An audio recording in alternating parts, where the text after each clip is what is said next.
NPS. What is NPS, Net Promoter Score?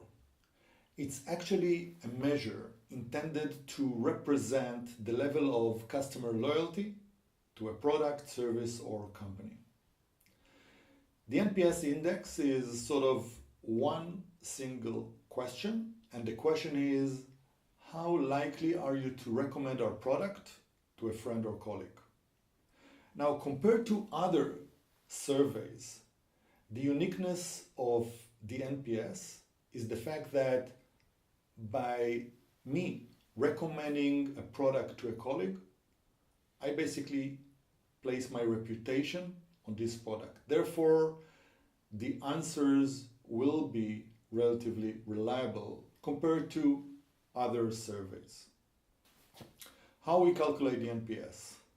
So the customers should rate the product following the NPS questions between 0 and 10. The answers are split into 3 categories. Those that scored 6 or below, they are considered detractors. They don't really think too much of our product. Second categories, those that score 7 or 8, and they are considered passives. And the third category, the most important, are the promoters, those that scored 9 or 10. NPS equals percentage of promoters minus percentage of detractors. This is the number. So let's take an example. And let's say we approach 100 customers and their response were that 10% were detractors, 20% passives, and 70% promoters. The NPS, 70 minus 10, and we get 60%. NPS is always as an integer, so the score in this case is 60, and the score will be anything between minus 100 and plus 100. One question is, who should be targeted with the NPS question? And my recommendation would be to target the end user.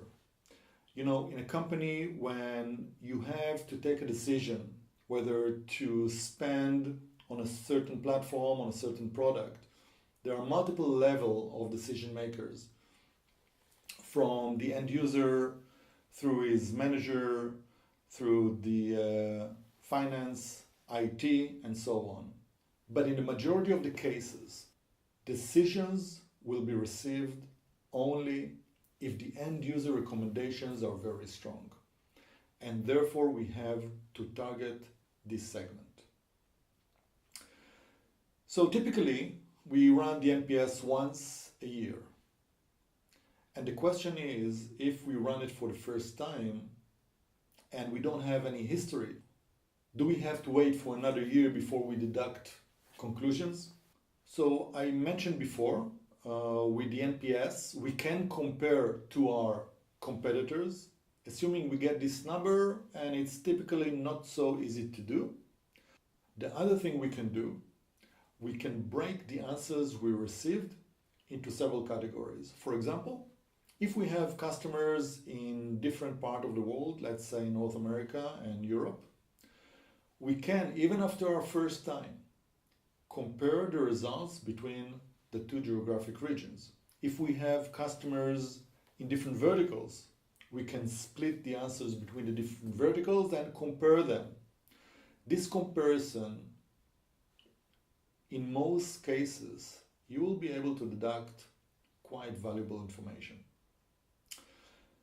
So we approach customers. Are we really going to settle for a single question?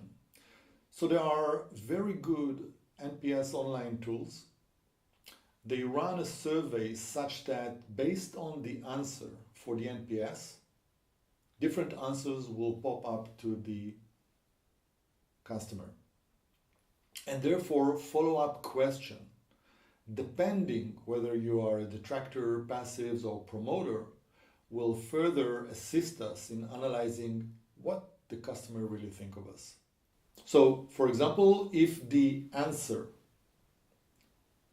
platform analyzes that it's a passives or a detractor, the following question can be, what are the main issues you recommend us to improve with our product? And so on.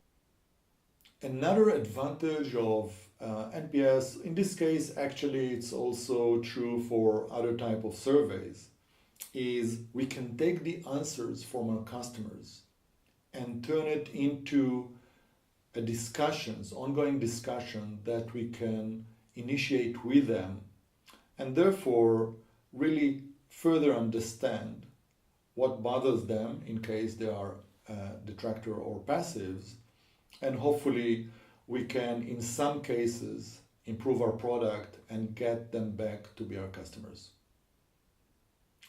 Strongly recommended to use it. Good luck.